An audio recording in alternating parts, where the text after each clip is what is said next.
Et bonjour à tous, bienvenue sur la chaîne de Callistas to the Moon. Aujourd'hui, au programme de la vidéo YouTube, mon top 5 des crypto-monnaies qui n'ont pas encore explosé. Vous le savez, on a des cryptos qui partent littéralement to the moon. On est en plein bull run sur les cryptos et je vous ai sélectionné mon top 5 des cryptos qui ont une belle configuration graphique et qui n'ont pas encore explosé. Des sortes de bombes à retardement qu'on va voir évidemment en fin de vidéo YouTube. Également au programme de la vidéo YouTube, un point sur le Bitcoin qui rebondit sur le niveau dont on avait parlé dans la dernière vidéo YouTube, tout simplement, sur le haut du biseau d'élargissement ascendant. Je vais vous donner mon scénario privilégié sur BTC, on en a parlé hier sur Twitch, et également, on le répète, évidemment, le discours de Powell, la conférence de presse de la Fed, rappel, ça sera le 20 mars, ce mercredi 20 mars, à partir de 19h30, on se donne rendez-vous sur Twitch pour suivre ces informations en direct à partir de 19h. Vous avez évidemment le lien dans la description de la vidéo YouTube. Et pour ceux qui recherchent évidemment une plateforme de trading, je vous recommande Apex Pro, la plateforme partenaire, moins 5% sur frais de trading à vie.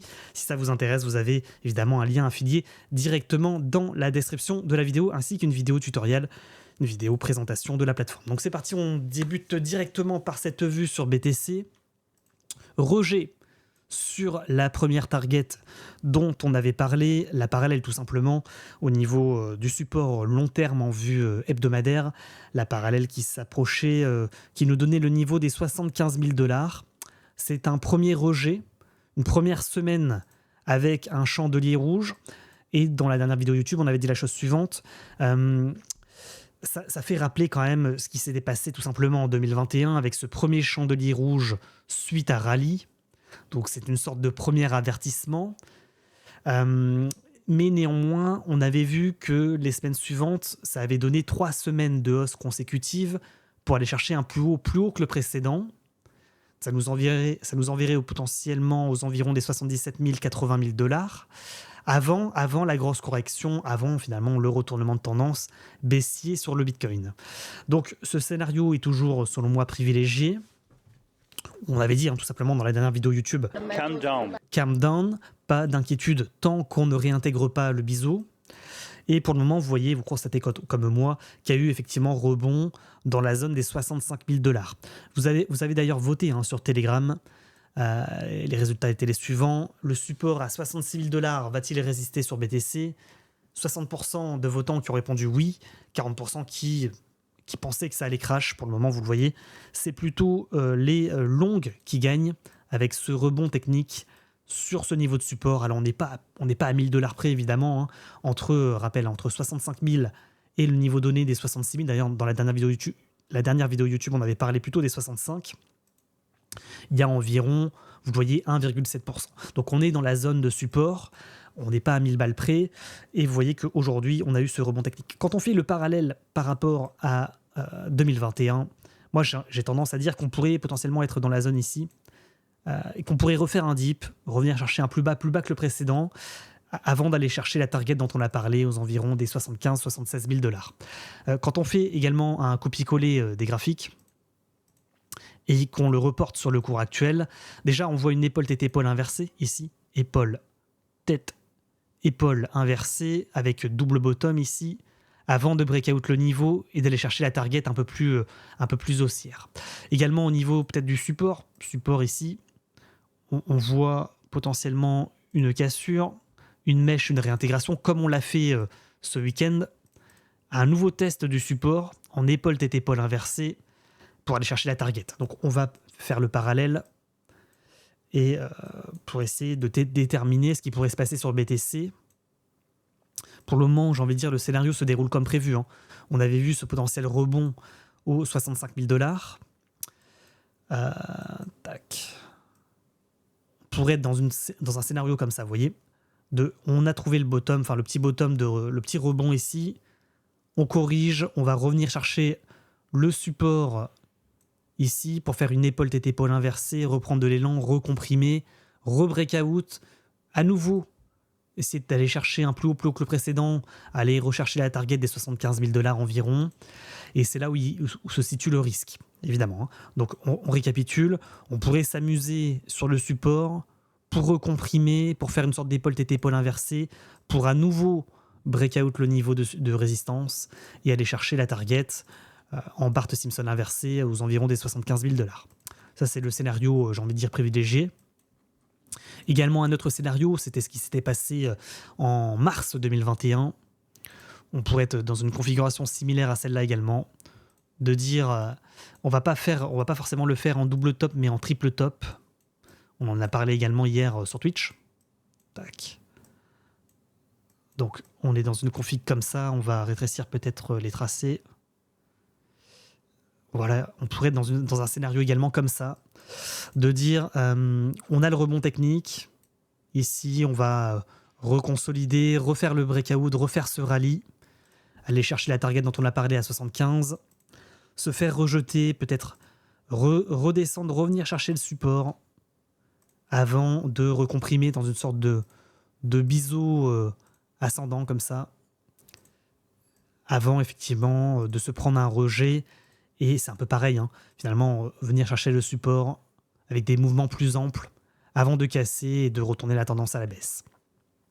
Également le scénario boule, évidemment, qu'il ne faudrait pas également négliger. C'est tout simplement une consolidation entre les deux niveaux, hein, pour non pas casser par le bas et s'effondrer, mais casser par le haut et faire un rallye et aller chercher la prochaine target. On en a déjà parlé, aux environs ici des 80, même 84, 85 000, hein, la résistance ascendante. Voilà pour ce qui est des gros scénarios en vue journée sur BTC. Il y a également un scénario de on n'arrive pas à aller rechercher le dernier plus haut et on va consolider comme ça, revenir tester le support pour ensuite le casser et s'effondrer directement. Il ne faudrait pas également négliger ce scénario. Au niveau de la vue 4 heures, pour ceux qui font du trading intraday, on voit la première épaule. Là, de l'épaule, la tête, l'épaule, potentiellement, on voit cette épaule inversée, hein, dont on a parlé, qui s'était produite en 2021, qui permettrait finalement d'aller chercher une figure chartiste de retournement haussier pour aller chercher la target. On voit une zone de support, évidemment, aux environs des 65, hein, si on devait tenter un buy the dip. On voit également une sorte de, potentiellement de fist carroting ou de click and collect ici, qui pourrait à nouveau se réaliser. Donc, c'est-à-dire qu'on pourrait refaire un dip ici, hop là, plus bas que le précédent, aller chercher le support descendant pour reprendre de l'élan et repartir. Et repartir fort. C'est pas forcément une remontada en épaule-tête-épaule inversée qui prend du temps. Non, on pourrait faire un décrochage rapide pour toucher pratiquement les 63 000 $ avant de repartir. De manière plus bullish, plus forte. Une sorte de mouvement qui siphonne les stop loss de ceux qui ont pris des longues ce week-end. Aller chercher une target plus basse pour aller chercher les stop loss en dessous du dernier plus bas, aller chercher la target baissière avant de reprendre de l'élan et former une sorte de biseau, hein. Biseau ou drapeau descendant en vue 4 heures ici. Tac. Une sorte de structure un peu comme ça avant de repartir. Ça, c'est un scénario que j'aime bien quand même, de dire on va pas permettre à tous ceux qui ont rechargé ce week-end ou ces 2-3 derniers jours dans la zone des 66 000, 65 000 de repartir sereinement en épaule-tête-épaule inversée, mais plutôt de faire un décrochage qui pourrait être modéré, un décrochage modéré en épaule-tête-épaule inversée ou un décrochage plus fort pour aller chercher le dernier plus bas ou un peu en dessous avant de repartir. Voilà pour ce qui est de la vue 4 heures. Donc en résumé, il y a une bonne target aux environs des 64 qui pourrait nous donner un bon niveau de reload pour ceux qui ont loupé le départ aux environs des 65 000 $. Pour ce qui est maintenant de l'agenda économique, on rappelle, hein, 20 mars, c'est là où ça se joue, 20-21 mars, vous voyez, c'est là où tout se joue au niveau des indices PMI, au niveau des marchés financiers traditionnels, avec la conférence de presse de la Fed, qui aura lieu non pas à 20h, mais à 19h30, mais également les taux d'intérêt fédéraux, les prévisions économiques de la Fed, la décision politique de la Fed, ça sera à 19h. Donc on sera obligé de lancer le live Twitch aux environs des 18h30. Vous avez encore une fois le lien Twitch directement dans la description de la vidéo. Le premier lien. Au niveau du top 5 pépites comme prévu, top 5 des pépites qui n'ont pas encore performé, peut-être un point rapide également sur sur Ethereum et tout le reste. Bon, on se tape des rejets évidemment, puisque BTC a corrigé. Donc on a des corrections sur l'ensemble des actifs, sauf BNB qui a, bon, il a un petit peu corrigé également. Ada Cardano qui comprime, qui forme un bullish mégaphone qui est pas dégueulasse non plus. Il faut en parler. Parce que bullish mégaphone, c'est une structure, on casse par le haut, on fait un pullback, on va chercher l'objectif. Et on fait une sorte de rounding plus complet avec une target aux environs des 1.20. Donc moi, Ada Cardano, franchement, je suis à deux doigts de le mettre en pépite potentielle avec un target à plus 60% environ, 50-60%. Donc Ada Cardano à surveiller selon moi. Matic en double bottom énorme. Petit rejet, il vient chercher le support, on pourrait le prendre sur la correction pour tenter la cassure de résistance descendante ensuite. Pas non plus inintéressant le Matic. Le LTC, non. Le AVAX avec cette belle configuration. Vous voyez, support, résistance, rounding bottom, tasse avec anse, cassure de niveau, ça rallye, ça part to the moon, AVAX. Pourquoi je vous parle de AVAX? Parce qu'on a EGLD qui ressemble fortement au AVAX. Et on passe directement du coup à la première pépite potentielle, EGLD. Je ne l'aurais pas mis en pépite, évidemment, c'est médiocre. Pour le moment, ça ne performe pas. Mais néanmoins, je trouve une similarité dans les cours. Quand je regarde AVAX, je vois également EGLD potentiellement. Avec ce potentiel niveau de rebond ici, à 58$. Possède le prendre sur support ascendant en vue hebdo. Et pour ensuite faire une sorte de rounding bottom tasse avec anse, mais non pas en simple anse, mais en double anse, pour ensuite casser le niveau et partir à la verticale. Donc EGLD, selon moi, pourrait rentrer dans les pépites avec ce niveau de support aux environs des 55$ et ce niveau de breakout aux environs des 79$. Donc évidemment, il vaut mieux le prendre sur support, selon moi, que sur les 80$ en niveau de breakout. Hein, voilà, ces premières pépites EGLD avec Ada Cardano qui est également pas inintéressant. Ensuite, Solana, tout ça, c'est vraiment vertical. C'est pas inintéressant, mais les bullruns, les pépites ont déjà explosé. Il faut les prendre en cours de route. C'est assez compliqué, ces crypto-monnaies. C'est pour ça que j'en parle pas forcément, même si Chainlink, on le voit, il s'approche de son support ici aux environs des 18$. Le VeChain également, hein, avec cette cassure de résistance en rounding bottom, tasse avec anse. Il est en pullback, il est en cassure pullback. Tant que le niveau des 0,04 tient, c'est pas inintéressant. Ensuite, on a potentiellement le Atom. On voit que pas de breakout encore sur Atom. Bitcoin Cash, non. CRV, pas inintéressant puisqu'il s'approche de cette MM100. Suite à double bottom. Pas inintéressant, mais ça fait pas partie des pépites dont j'avais envie de vous parler aujourd'hui. Bon, on voit hein, le NIR Protocol qui a touché la target dont on a parlé dans la dernière vidéo YouTube à 9$. Et pour ce qui est des pépites, je vais mettre les pépites suivantes. Donc avec EGLD et potentiellement Ada Cardano, le ARDR avec cette belle compression de cours, une résistance que vous voyez ici en vue mensuelle. Vous voyez, tac, avec ce rounding bottom, tasse avec anse, un peu comme EGLD et AVAX. On voit que s'il break les 0,13 environ, il pourrait partir à la verticale. Donc ARDR, première pépite potentielle avec ce niveau des 0,13. Ensuite, le hard, pareil, avec ce rounding bottom, tasse avec anse en vue mensuelle, cette belle compression de cours, cette résistance également ici, ou ce support en vue mensuelle, qui correspond à la ligne de coup d'une épaule tête épaule inversée en rounding bottom tasse avec anse, et ce niveau des 0,28, 0,29 environ ici. Voilà, 0,28. Voilà, qui pourrait rentrer également en pépite. Donc EGLD, Ada Cardano, ARDR, hard.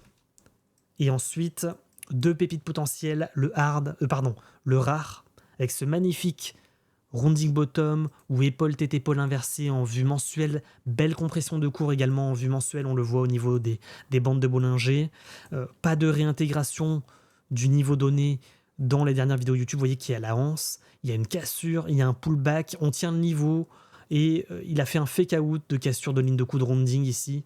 Il revient chercher le support. C'est peut-être un coup de sécurité avant de mieux partir. Donc le rare également que je mets en potentiel pépite aujourd'hui. Et enfin, pour terminer, le Kava. Kava avec cette magnifique résistance descendante, cassure du niveau, pullback sur le niveau. Ici, il s'est fait rejeter également. Vous voyez, support, tac, tac, tac, il revient chercher le niveau. J'ai envie de dire, pareil, potentiel pépite sur qui a surconfirmé des 1,06. Donc voilà pour ce qui est de mes pépites potentielles. Alors ensuite, j'en avais quelques-unes qui n'étaient pas inintéressantes, notamment le Farm, avec ce niveau des 56,6, le Fun avec ce niveau des 0,0073, le KP3R, vous voyez ici, avec ce niveau des 96 $. KP3R, vraiment, il n'est pas inintéressant. J'ai envie de l'ajouter également potentiellement. Le Wing, le Audio, le Clay, le Lazio, le OG. Voilà, pour ce qui est des pépites potentielles, peut-être même le GMT. Mais il faut choisir, il faut faire des choix.